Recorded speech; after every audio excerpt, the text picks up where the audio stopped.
Tere! Tänase väikese loengu teemaks on inimese viljakus, viljatus ja viljatusravi. Mina olen naistearst, olen Kai Haldre ja töötan Ida-Tallinna Keskhaigla naistekliiniku viljatusravikeskuses arstkonsultandina. Kõige esmasena me käsitlemegi inimese loomulikku viljakust.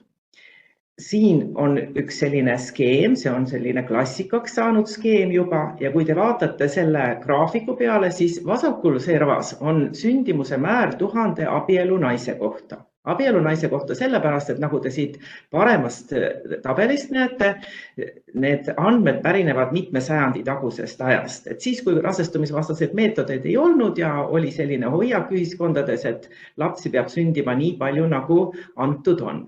Ja kui me nüüd uuesti selle tabeli peale vaatame, siis siin alumises reas on naiste vanus aastates. See on selline slaid, mille järgi saab aru, et mis see inimese selline loomulik viljakus on või just naise. Te näete siin, kus vanus on umbes 35. eluaasta kanti, et ükskõik, kus neid sündimuse andmeid on korjatud, sünnitusi hakkab olema vähem, kuni see sünnituste arv on väga minimaalne siin vanuses juba 40+ ja 45+ eriti. Et ma tahangi öelda, et see pilt tuleks endale kindlasti meelde jätta, kui me räägime viljatusest ja viljatusravist, sest see olukord maailmas ei ole muutunud, kuigi me oleme rikkamad ja sööme paremini, aga selline loomulik viljakus ja ka näiteks viimase menstruatsiooni saabumise aeg ei ole siiski aegade jooksul inimkonnal muutunud. Teine selline ka ülevaatlik või sissejuhatav informatsioon oleks sellest, et, ja see puudutab väga ka meie tegevust näiteks embrüoloogia laboris, et me teame seda, et kui munarakud viljastuvad, siis neid viljastumisi on inimesel hästi palju. Siinpoolne jäämägi puudutab siis spontaanset rasedust.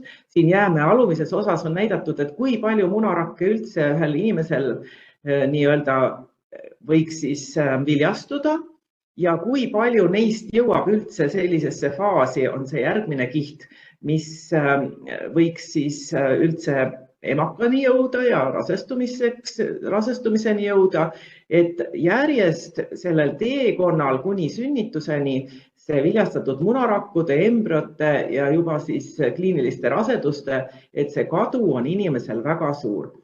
Selle jäämäe iseloomulik või mida ta iseloomustab on tegelikult see, et loodus on ülimalt valiv. Et me näeme, et neid munarakkude viljastumisi on nagu väga-väga palju, aga väike osa jõuab siis nii spontaanse rasedusena kui ka siis, kui me kehaväliselt viljastame, et siis meil on võib-olla parem informatsioon ja siis me näeme, et kui palju neist tegelikult elussünnini jõuab. Ja see on ilmselt väga otstarbekas, sest muidu meil oleks väga palju haigusi ja võib-olla hukkuksid lapsed varases eas, nii et loodus mingit juhust ei salli. Ja inimene ei ole väga viljakas loom võrreldes siis mõne muu loomaga. Nüüd selle üle-eelmise slaidi teistpidi pööratud graafik oleks siis see, mis puudutab iseenesliku raseduse katkemise protsenti või võimalust seotuna jälle naise vanusega. Nii et tegelikult ta peegeldab teistpidi lihtsalt seda sama esimest slaidi, kus oli näidatud siis, millal hakkab naisel see spontaansete raseduste ja sünnituste arv vähenema. Me näeme seda, et väga varases eas teismelisena on natuke rohkem raseduse iseeneslikke katkemisi kui siin võib-olla 20. eluaastates ja 35. me näeme jälle, et see tõus ja see sagedus on selline eksponentsiaalne, et see ei ole mitte selline aegapidi, vaid läheb väga järsult. Kuni siis selleni, et kui isegi õnnestub rasestuda 45+, siis praktiliselt kõik rasedused katkevad. Need on ajaloolised uuringud, need on tehtud 1970. aastatel juba ammu ilma, te näete siin ja 80. ja kõik uurijad on tegelikult jõudnud sarnasele järeldusele. Nii selle esimese, teise kui ka kolmanda slaidi niisugune tagamaa on see, et kui naise vanus tõuseb, kuskil 35+ eriti, et siis hakkab munarakkudesse tekkima väga palju rakuvigu, just selline kromosoomistiku ja geneetilise materjali jagunemisega ja see on see põhjus, miks ka rasedused katkevad, sest et juba loodus segab vahele, kui ei ole kõik õigesti läinud ja see on ka see põhjus, miks siis võib-olla nii-öelda kliiniliselt raseduks üldse ei jäägi enam, aga samas neid munaraku, seemneraku viljastumisi, mis oli selle jäämäe alumine kiht, et neid võib ikka ette tulla.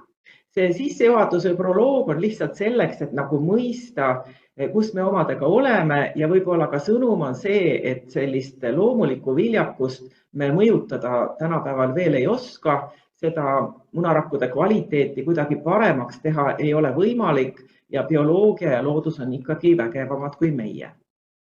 Nüüd tihtipeale, kui inimesed pöörduvad või ütleme ka, kui inimestel tekib see mõte, et ma tahaksin nüüd alustada seda teekonda, et jõuda siis elus sünnini ja elada vabalt seksuaalelu ilma rasestumisvastase meetodita, et tänapäeval kasutatakse väga palju ovulatsiooni jälgimise äppe ja võib-olla ka ajastatakse oma seksuaalelu selle järgi.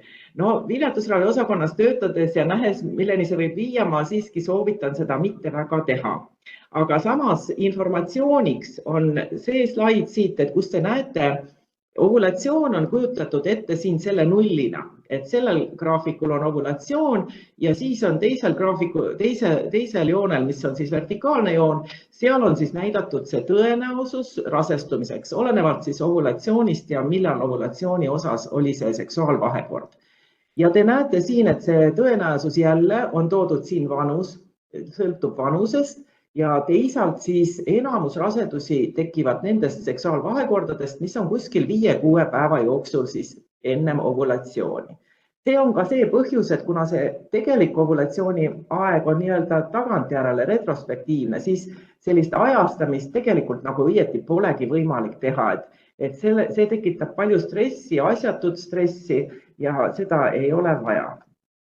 Nüüd sellest tulenevalt, milline siis on optimaalne seksuaalvahekordade sagedus just rasestumise aspektist, et seda on erinevate uuringutega vaadatud, hinnatud ja on leitud siis sedaviisi, et tegelikult minimaalsena võiks, kui on soov rasestuda, olla seksuaalvahekorras vähemalt 2-3 korda nädalas ja on isegi välja toodud, et kui õnnestub olla 4 korda nädala jooksul, et siis on rasestumise tõenäosus isegi 4-5 korda suurem võrrelda siis sellega, kui olla seal kord või veelgi harvem. Nii et selge see, et mida sagedamini olla seksuaalvahekorras, seda suurem on ka tõenäosus rasestumiseks. Aga samas ei pea neid nii-öelda päevi lugema, kuna inimkond on ellu jäänud just sellise optimaalse seksuaalelu sagedusega ja seda näitavad meile ka suuremad seksuaalkäitumise uuringud, et tõepoolest viljakas eas inimestel ongi kuidagi nii, et enamusel kujuneb selliseks keskmiseks seksuaalelu sageduseks või selliseks sooviks kuskil 2-3 korda nädalas, et see on nagu huvitav, et loodus on nii ette näinud ja tegelikkuses nii toimib ka ilma võib-olla seda informatsiooni omamata. Nüüd, kui on soov rasestuda ja ollakse alla 35 eluaasta, et kui kaua siis oodata seda rasedust ennem seda, kui pöörduda võib-olla siis arsti poole. Kui otseselt midagi viga ei ole olnud mingeid raskeid haigusi, võib-olla seal suguorganitel või traumasid või mingeid suuri operatsioone, et siis see on selline graafik, mis siis näitab rasestumise tõenäosust ühest küljest ja teisalt siis möödunud aastate arvu, et kui kaua siis oodata. No siit me näeme, et esimese aasta lõpuks soovijatest rasestub, neid numbreid on antud erinevaid, aga ütleme siis isegi kuni 85% soovijatest võiks rasestuda esimese aasta lõpuks. Ja teisel aastal rasestub veel natukene soovijatest, aga mida aeg edasi läheb ja otseselt midagi viga ei ole, seda väiksemaks läheb see šanss spontaanseks raseduseks. Millal siis alustada viljatuse uuringuid ja ravi ja millal pöörduda meie osakonda? Ühest küljest siis selline klassika või selline standard ütleb, kui te olete alla 35 eluaasta, teil ei ole, nagu ma mainisin, siis selliseid potentsiaalselt viljakust kahjustavaid olukordi elus olnud või mingit kaasuvat haigust nagu endometrioos või seal müoomid naistel või meestel näiteks mingi oluline trauma või ka ütleme ka mõned väga tugevad ravimid või põletikud, et siis ikkagi tuleks oodata ära see 1 aasta ja kui te olete päris noor, kuskil seal alla 30 aasta, siis me ikka vaatame, et teinekord ootame isegi paar aastat, et see šanss raseduseks on ikka siis väga suur, kui näiteks naine on 25-24. Nii et viljatuseks loetakse siis seda hetke, kui tõesti 12 kuu jooksul ei ole hoolimata soovist rasedust tekkinud ja selle eeltingimuseks on siis ühest küljest see, et menstruaaltsükkel käib ikkagi kord kuus ja teisest küljest siis, nagu ma mainisin, see optimaalne seksuaalvahekordade sagedus. Ja mis teeb selle võib-olla meie osakonna niisuguse töö väljakutseks nii arstile kui kindlasti patsientidele on see, et isegi kui me teeme ära kõik uuringud meestel, naistel, me väga tihti tegelikult midagi ei leia. Ja sellisel juhul seda nimetataksegi ebaselge põhjusega viljatus. Ebaselge põhjusega viljatus päris ravijuhiste järgi on tegelikult diagnoosina ainult siis naistel kuni vanuseni 40. Aga see on selline frustreeriv, et miks te ei leia, et äkki peaks midagi veel otsima ja niimoodi me loomulikult, meil on oma loogiline niisugune uuringute maht, aga siin tuleb jälle mõista seda, et me räägime rakubioloogiast ja see on äärmiselt keeruline korda ja õigesti peab minema sadu tuhandeid protsesse ja ei ole mõeldav, et seda kõike saaks hinnata ja ammugi kõigega ei osata midagi peale hakata. Millal on veel põhjust pöörduda meie keskusesse? Kindlasti nendel naistel, kellel on oma eluplaanides saada lapsevanemaks, aga puudub meespartner. Või kui on näiteks samasooline kooselu ja on soov rasestuda, kindlasti tasub tulla ja kindlasti nii ruttu kui võimalik. Samamoodi, kui on näiteks kooselu, aga on seksuaalelu probleemid sellised, mis ei lase sellist penetratiivsel vahekorral toimuda või on näiteks meestel ejakulatsioonihäire, et spermat ei eritu või ka erektsioonihäire, et kindlasti pöörduda, et ka sellistel puhkudel me kindlasti leiame lahenduse, et see kogemus on meil pikaajaline ja olemas. Kindlasti ka sellisel juhul, kui on mingil põhjusel mõte või vajadus sugurakke säilitada hilisemaks kasutamiseks. Kõige sellisem võib-olla sagedasem, mis ette tuleb, on siis enne viljakust kahjustavat ravi ja sugurakke meie osakonnas saab säilitada nii naistel kui meestel. Et isegi ka, kui see soov on ka võib-olla niisugune ei ole veel selge, et siis tasub kindlasti tulla nõu pidama, et mida see endas kätkeb ja mis ees seisab, et saaks teha sellise teadliku valiku. Kui meestel on plaan ennast lasta steriliseerida, mida nimetatakse siis vasektoomiaks, siis ka kindlasti kaaluda sperma külmutamist, et me kunagi ei tea, mis elu ette toob ja see on kindlasti mõistlik mõte. Nüüd tänapäeval me teame, et selle esimese sünnituse vanus ja võib-olla laste saamine siiski on väga palju ambivalentsust selles osas, arvestades ka seda ärevust, mis ümber meie on ja sellist ebakindlust ja me teame, et see esmassünnitaja vanus järjest läheb vanemaks.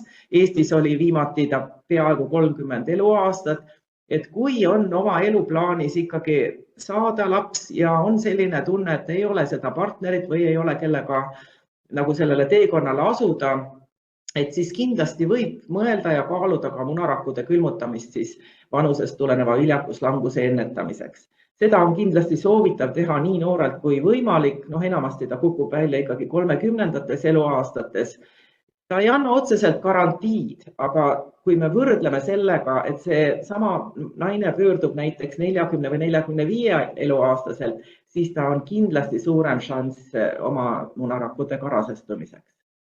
Ja on ka võimalik nendel sünnisoolt naistel kui meestel pöörduda ja samuti külmutada sugurakud soovi korral tulevikus kasutamiseks, kellel seisab siis ees sooline üleminek, kus on plaanis kasutada hormoonravi või siis teha mingeid operatsioone. Millal veel on põhjust pöörduda meie viljatusravikeskusesse? Kindlasti me oleme väga tänulikud ja meie patsiendid on äärmiselt tänulikud, kui on soov tulla munaraku doonoriks. See soov peaks olema ajendatud samasugusest soovist, nagu on vereloovutamise puhul, et ikkagi aidata abivajajaid. Kriteeriumiks on siin, et nagu te nägite sealt graafikult, kus oli näidatud raseduse katkemiste risk, siis kuna väga noorelt on ka rohkem kromosoomivigu ja on raseduse katkemisi rohkem kui 20. eluaastates, siis me soovitame tulla, kuigi seadus lubab juba 18-aastased, me soovitame siiski kuskil 21. 22. eluaastast ja siis seadus lubab siis kuni 35. eluaastani, aga eelistatult siis ikkagi 20. eluaastates naised.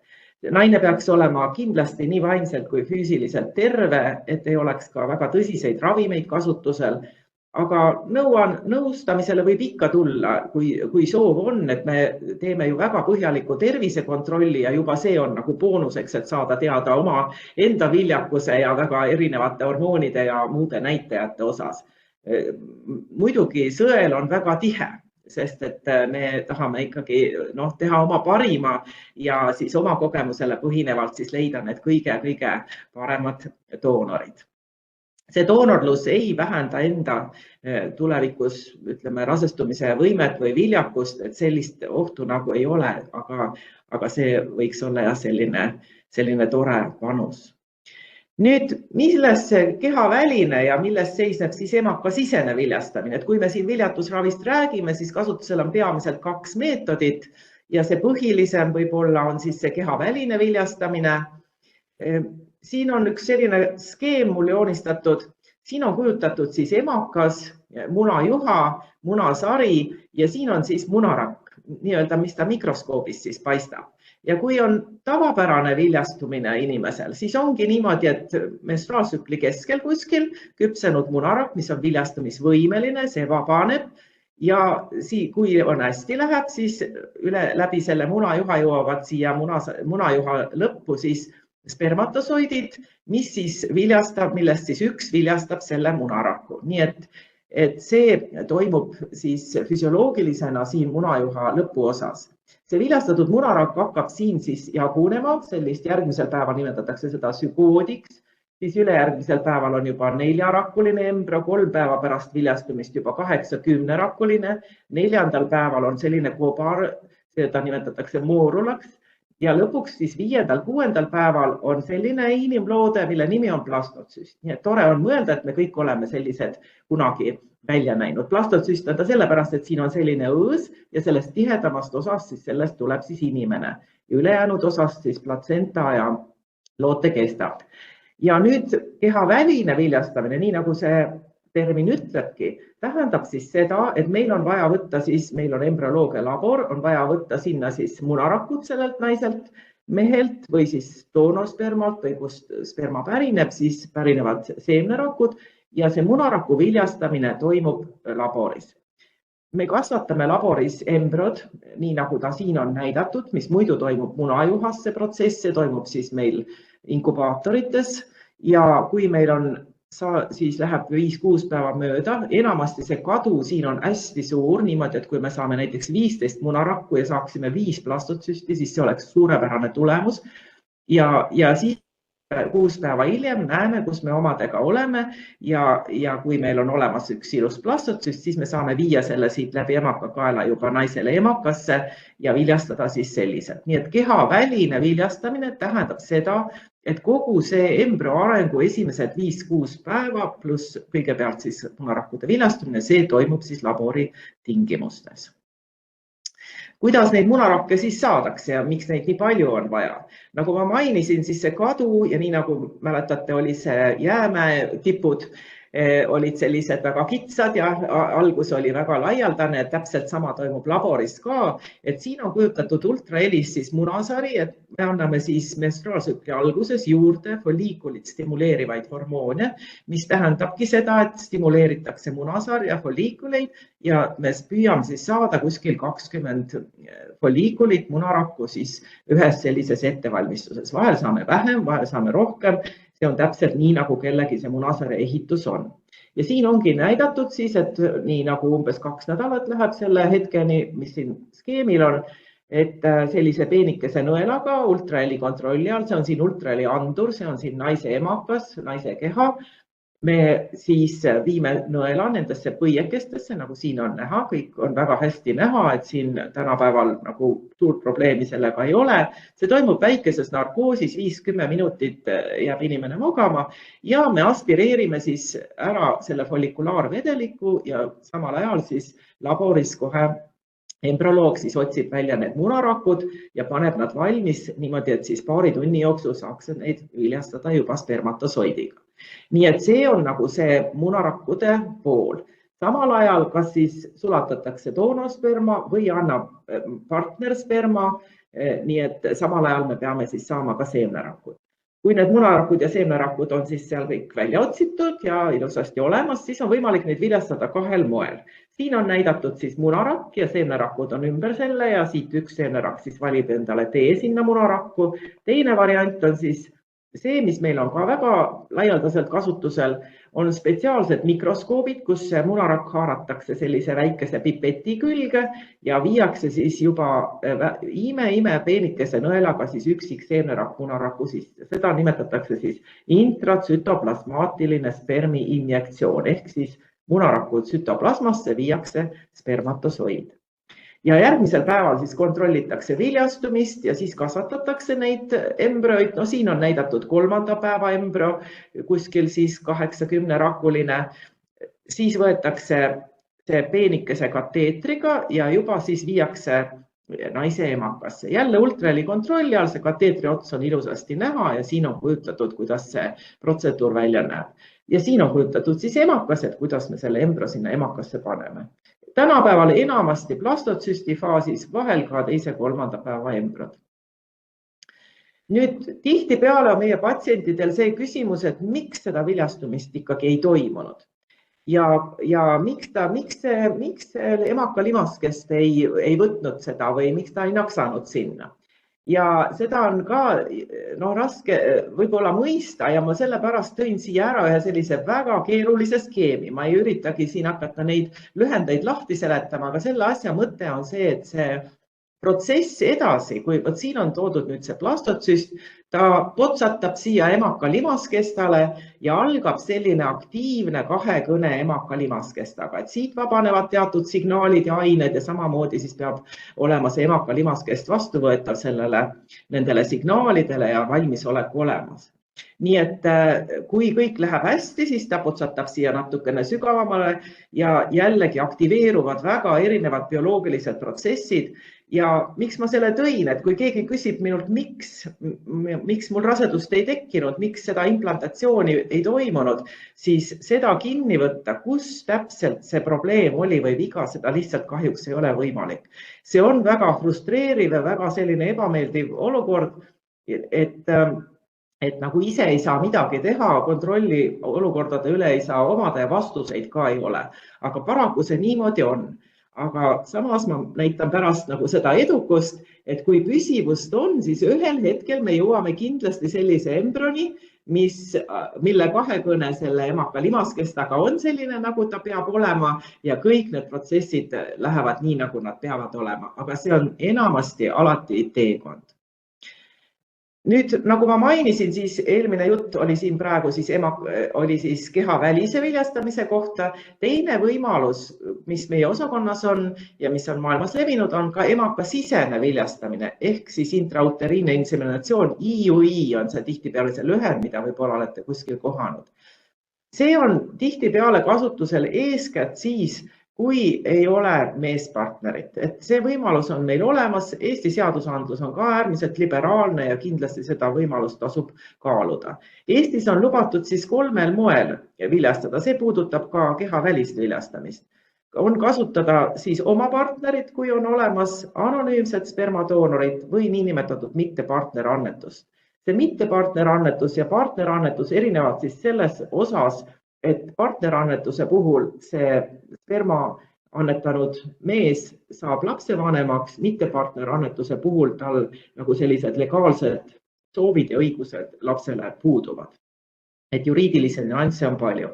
Aga põhimõtteliselt on see protsess selline, et ultraheli uuringul me vaatame, millal võiks see õige päev olla, viia siis sperma emakasse, siin on ta näidatud jälle hästi peenikese kateetriga, see on kõik valutu, nii nagu embrüosiirdaminegi ja sperma eelnevalt valmistatakse ette, talle antakse nii-öelda natukene sellist vunki juurde ja siis munajuhad peavad olema naisel läbitavad ja toimub tegelikult see normaalne loomulik viljastamise protsess. Et see on ka võimalus siis teatud olukordades, et seda peab siis alati vaatama, mis mõistlik on. Milline on siis see viljatusravi edukus? Kui me räägime nüüd kehavälisest viljastamisest, siis ega üle bioloogia ei hüppa ja nii-öelda see edukus ikkagi sõltub naise vanusest. Te näete, siin on toodud vanuserühmad ja siin on siis toodud elussündide osakaal või protsent.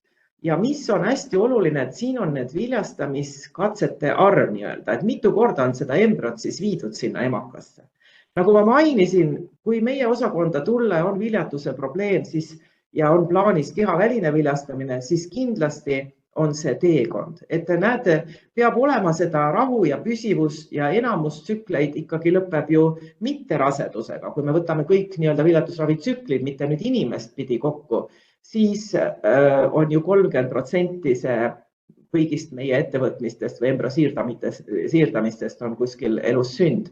Kui me võtame nüüd naisi pidi, nagu on selle skeemi peal, see skeem põhineb, te näete, siin on 250 000 naist umbes, kes on siis tulnud kehavälisele viljastamisele, Ameerika andmed, ega meil on samamoodi nii-öelda kumulatiivselt, kui püsivust jätkub ja te olete kuskil vanuses ikkagi seal isegi kuni 38, no mida noorem, seda parem, siis te näete, et selle 6 siirdamise peale noorema seas, see on peaaegu 7 siirdamise peale juba ligi seal 100%, 90+. Et see prognoos on ikka väga hea, aga sõnum on selles, et püsivust peab jätkuma. Et see paraku ei ole niimoodi, et me paneme embrüo ja kohe tuleb rasedus, et te näete siis suurem osa ikkagi esimeses tsüklis ei tule rasedust, et natuke läheb aega. Ja Eestis on seda ka uuritud kunagi ühel korral nii-öelda kumulatiivselt, et Eesti andmed meil väga häid ei ole, aga see on üks uuring, mis on siis Eesti andmed tehtud ja siin on samamoodi, te näete, kuidas siis on siis naiste vanuses siis sõltub see viljastumise määr ja kuni 30 aasta vanuselt siis, kes alustasid kehavälise viljastamise teekonda, sünnitas siis 57%. Siin on natukene väiksemad need protsendid, võib-olla kui sellel eelmisel graafikul, kuna metoodika on natukene erinev, kuidas seda on vaadatud. Et seal eelmisel graafikul olid arvesse võetud ka need, kes katkestasid ravi ja nii-öelda lihtsalt kalkuleeritud nende rasestumine juurde. Aga jälle te näete, kui on juba üle 40, siis see alumine graafik on üsna selline kurb ja ütleme, kuna neid munarakke on ka vähem, siis sellise 5, 6, 7 siirdamiseni me enamasti siiski isegi ei jõua. Mis ma ise teha saan oma viljakuse heaks? No loomulikult keha on ikka üks. Ja kõik, mis mõjutab meie ükskõik milliseid keharakke, see kõik need mõjurid mõjutavad ka sugurakke ja seda kuidagi eristada, või kuidagi eraldi mõjutada, ei saa.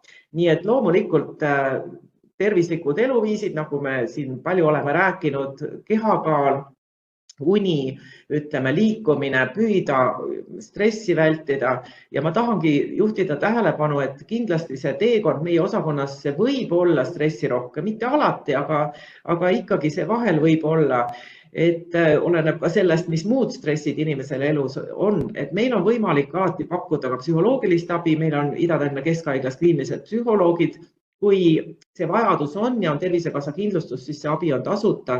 Samuti on meil koostöö erinevate kogemusnõustajatega. Oluline on säilitada normaalne kehakaal. Huvitaval kombel on loodus tõesti nii seadnud, et kui kaal on kas liiga madal või liiga kõrge, siis ei taha ka rasedused tulla või teinekord nad katkevad ära ja ka kaalu, eriti väga kõrge kehakaaluga on ka palju sünnituste tüsistusi. Seda me kõik teame ja naistearstidena me seda iga päev näeme. Kindlasti vaadata, et foolhappetase oleks normis ja me oma osakonnas hindame tihtipeale ka vitamiinide tasemet veres ja näeme, et näiteks talvel ka D-vitamiin on selline, mis tihtipeale kipub madalamapoolne olema. Nagu ma mainisin, optimaalne seksuaalvahekordade sagedus kindlasti jätta maha igasugune nikotiinitoodete kasutamine, suitsetamine, minu pärast mokatubakad ja kõik muud. Meil on suurte uuringutega korduvalt ära tõendatud, et suureneb viljatuse risk, seda nii meestel kui naistel, eriti haavatavad on mehed ja naistel näiteks ka viimase menstruatsiooni aeg liigub varasemaks lausa mõnede uuringute andmetel 4 aastat, et see enamasti öeldakse 1-2 aastat. Ka liigne ja sage alkoholi tarvitamine on seotud viljakuse langusega. Tihtipeale on küsimus, et kas ma kohvi tohin juua. Et kohvi joomine siis mitte enam kui siis 500 milligrammi kofeiini, mida siis on arvestatud, et üle 5 tassi päevas siis mitte juua. No see on päris suur kogus. Kanep ka tihtipeale me patsientidelt kuuleme, et seda kasutatakse kindlasti vältida. Ja mõelda ka oma sellised keskkonnamõjud, ütleme ka igasugused kemikaalid, mida me kasutame minu pärast kehale määrimisel või koduses olmes või millistest pudelitest me joome ja nii edasi. Sellest steroidretseptoritele mõjuvatest kemikaalidest ja nende toimetest on viimastel aastatel väga palju uusi uuringuid ilmunud. Ja seda on ära näidatud, et kellel on väga palju sellega kokkupuudet, siis võib see mõjutada sugurakkude kvaliteeti. Ma tahan veel öelda selle alkoholi ja kanepi kohta ja ka suitsetamise kohta, et see eluviisi jutt ei ole lihtsalt niisama jutt või mingi moraali lugemine. Et meie viljatusravi osakonna niisugune eetika on see, et me vaatame kõike, kui patsiendid pöörduvad, me vaatame ikka tervikpilti ja meie moraalne kohus on vaadata kõike potentsiaalselt sündiva lapse aspektist. See puudutab ka näiteks seda, mida lapsele kunagi võib-olla räägitakse, see puudutab ka seda, milline olukord on potentsiaalselt sündiva lapse kodus. Ja ma arvan, et mitte ükski laps Eestis ei taha olla sellises kodus, kus iga päev näiteks keegi on purjus või kasutab kanepit. Ma pean seda praegu maha ütlema, kuna vahel ma näen, et seda ei mõisteta, kuni sa selle teema nagu esile tood ja palud inimestel panna ennast ise selle potentsiaalse lapse olukorda. Nii et ma väga kutsun alati üles mõtlema, et milline see kodu võiks olla ja vaadata võib-olla läbi enda, et kuidas ma tahaksin. See puudutab ka näiteks sellist avaldamist oma identiteedist, et me teame seda, et meil igalühel on õigus teada, kust me tuleme ja kuidas me siia maailma oleme tulnud. Ja see on ka kõigi uuringutega ära näidatud, et igal inimesel ta peab teadma, kuidas ta siia ilma tuli, et see suurendab usaldust ja sellist eluga hakkama saamist. Nüüd veel kord mainides seda eelmist juttu, mis puudutas kehakaalu, siis on lausa, vaadake, siin on peaaegu 500 000 naise andmed, mis on siis jälle USA-s ja kes on läbinud siis kehavälise viljastamise. Ja nagu me näeme, siis nii alakaalu korral kui lausa siis rasvumise korral, mis on kehamassiindeksist alates 30, on ikkagi raseduste protsent väiksem ja nagu te näete, elussündide protsent veelgi väiksem. Et mida enam see kaal hälbib normist, seda suurem probleem on. Ja sama puudutab ka raseduse katkemiste tõenäosust. See on see sama kohort, peaaegu 500 000 inimest, naist ja näete normkaalus on seal leitud, et raseduse katkemisi, siis mida nad said kindlaks teha, oli kuskil 16%, aga ta tõuseb siin väga sellise suure ülekaalu korral ja ka alakaalu korral on ta küll väiksem, et ülekaalu korral tõuseb siis sinna 20% kanti. Kui me räägime ülekaalust, see on meie tänapäeva probleem ja see järjest suurenev probleem, siis igasugune ülekaal ei ole nii-öelda ainevahetuslikult mõjus. Nii et ainult kehamassiindeksiga me ei saa ka nii-öelda lähtuda, aga milles on meie probleem on siis, kui on just see keha, ütleme selline nii-öelda kõhupiirkonna rasvumine, kui vöö ümbermõõt hakkab ületama puusa ümbermõõtu. Vaat see on nagu see kõige olulisem. See on väga metaboolselt või nii-öelda ainevahetuslikult aktiivne rasvkude, mis on siin soolestiku vahel ja see kahjustab nii sugurakke kui kogu näiteks ka menstruaaltsüklit. Tihtipeale jäävad menstruatsioonid ära, kui vöö ümbermõõt väga suureks läheb. Ja lõpuks siis veel natukene seadusandlusest. ja ka rahastamisest. Seadusandlus on Eestis siis selline, et meie tegevust reguleerib kunstliku viljastamise ja embrüokaitse seadus ja uus redaktsioon hakkas siis kehtima eelmise aasta jaanuarist, 1. jaanuarist. Ja see tingib ka selle, et kui te tulete viljatusravile, juba olete nii kaugele jõudnud, siis me anname päris pikad nõusolekuvormid ja nõustamisvormid, et see meie kohus on seda seadust koos teiega alati siis läbi arutada ja vaadata, et on inimesed siis kõigest aru saanud ja ütleme ka oma vaba tahet siis nii-öelda kirjeldanud, et näiteks ka rakkude kasutamine, kui peaks olema selline kohutav asi, et keegi sureb ära, et mis siis saab nendest rakkudest ja nii edasi. Teine seadusandlus, mis on siis rakkude, kudede, elundite hankimise, käitlemise, siirdamise seadus, see reguleerib just seda ka, et milliseid analüüse me peaksime siis nendel inimestel tegema, kelle rakud me võtame siis laborisse. Ja samuti siis seda põlvnemise temaatikat, kuna nagu ma mainisin, saab olla väga erinevad variandid, kus need sugurakud pärinevad, et siis perekonnaseadus reguleerib seda. Ma tahtsin tuua selle graafiku lihtsalt selleks, et see on meil Tervise Arengu Instituudi lehelt leitav, et kui palju Eestis üldse viljatusravitsükleid, see ei tähenda inimesi, aga see tähendab siis neid tsükleid, neid ettevõtmisi raseduse saamiseks. Me näeme, siin on andmed alates 2013 kuni 2023. Viimastel aastatel see jääb kuskil 3 ja 3500 vahele. Ja miks ma selle tõin, ma tahan lihtsalt öelda, et meie keskuses Ida-Tallinna keskus on üks kõige vanemaid ja teisalt on ta ka kõige suurem Eestis. Nii et kolmandik kogu sellest mahust, meil on Eestis 6 viljatusravi osakonda või kliinikut, siis 1/3 kogu sellest mahust tehakse meie keskuses ja ülejäänud 2/3 siis ülejäänud 5 asutuses. Nüüd rahastamise osas ma tõin siin väikse ajaloolise ülevaate, kuna vahel mõni inimene mäletabki neid vanu aegu ja arvab, et asjad ei ole muutunud, et ma lihtsalt näitan teile, kuidas ikkagi meil Eestis on kõik väga hästi, sellepärast et väga paljudes maades selliseid võimalusi ei ole. Et meil see mingil moel rahastamine algas tegelikult juba 1999. aastal, siis oli embrüosiirdamised. Ja nii on ta järjest suurenenud ja kui tookord oli 30 kuni 35 aastastele naistele, siis nüüd on nagu kuni siis 40 aastastele naistele siis kaasa arvatud hüvitab Tervisekassa viljatusravi. Ravimite hüvitamine, ravimid on ka väga kallid, et need lisandusid siis ka 2006 juba aegu tagasi ja isegi viljatusravi on kasutatud poliitilisel kampaania eesmärgil. Mis siis hetkel kehtib? Hetkel kehtib siis see, mis kunagi paika pandi, et praegu hüvitatakse Eestis piiramatu arv ravitsükleid kuni 40. eluaastani, kaasa arvatud naise eluaastani.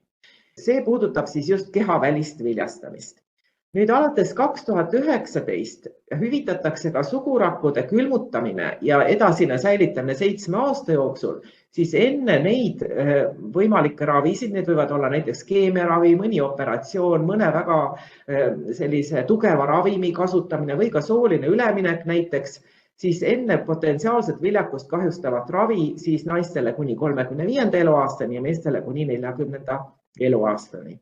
Ja veel, mis on ka, mille üle meil on väga hea meel, et just need emakasisese inseminatsiooni protseduurid said ka kättesaadavamaks naistele, nii et kompenseerib siis Tervisekassa 6 sellist katset. No selle tulemuslikkus on tiba madalam, kui on nüüd kehavälise viljastamisel ja jälle kuni 40. eluaastani.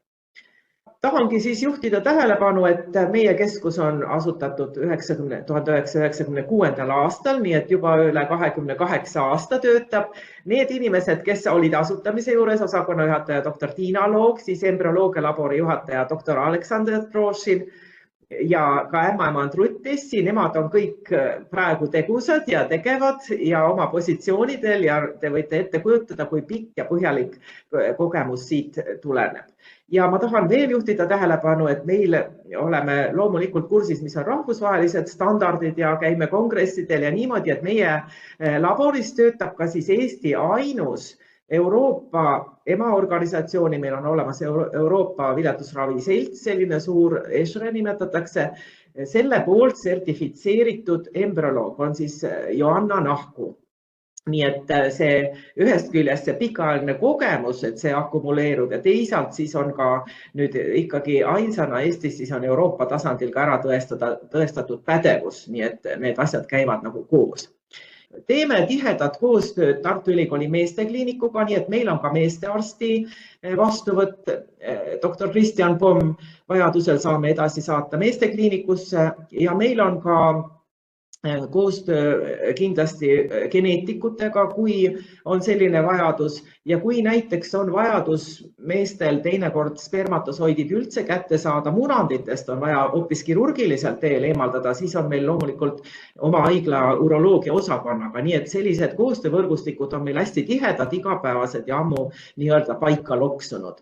Esimene laps sündis meil siis jaanuaris 98 ja tänaseks siis neid kehavälise viljastamise protseduure on tehtud peaaegu 11 000, no see on siin jaanuari seisuga, nii et praeguseks juba rohkem, 11 000.